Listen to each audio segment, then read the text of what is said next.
So in this little segment, I want to talk about you and why it's important that even though everywhere around you there is much busyness and not very much time, it's still important that you try and create a little bit of space for you, a little bit of space and a little bit of time to recharge your battery. Now, you very well be working towards a big summer holiday, some sort of period of time away from the office. Maybe you're going somewhere nice, maybe you're just having a staycation, and you might be holding all of your hopes for that moment where you will finally be able to collapse in a heap and rest. Only, of course, you won't, because you've still got the kids to worry about. They're still going to need you to run after them. So rather than waiting for a couple of holidays a year to recharge your batteries, how about doing something else as well? And that is the daily recharge. Now, you might very well be telling me, Cami, I don't have time for a daily recharge. I've barely got time to do the stuff that absolutely has to happen. I'm at the bottom of the queue. I don't even get to me.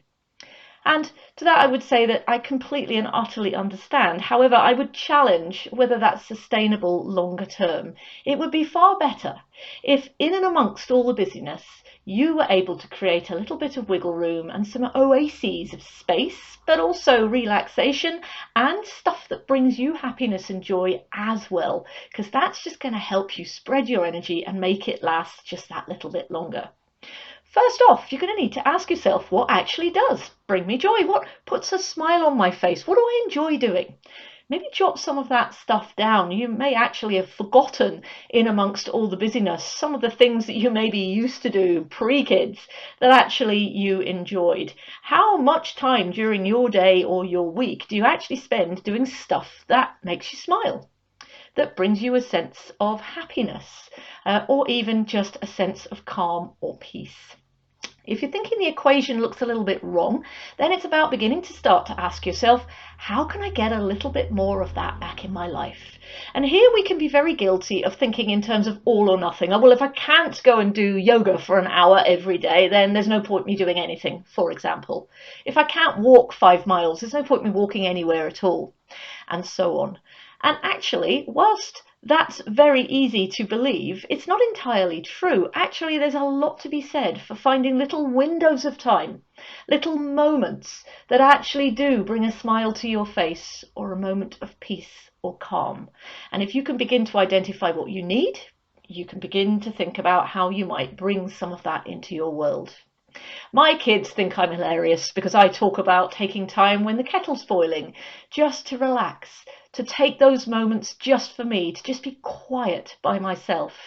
A short walk around the block, even if it is only for 5 minutes, can make a big difference to how you feel as you go perhaps from morning to the afternoon.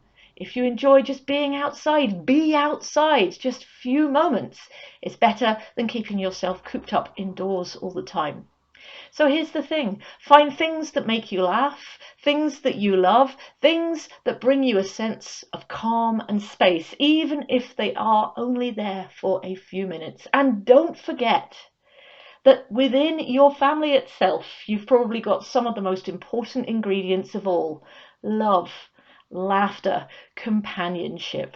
If we could only make the time to actually be present in the moments where these things are happening, we will actually also reap the rewards of love and laughter and happiness, however fleeting they might be, and they just help us extend our battery life just that little bit longer. So that's all from me. Just a few thoughts to leave you with on the power of looking after you. I really do hope it helps.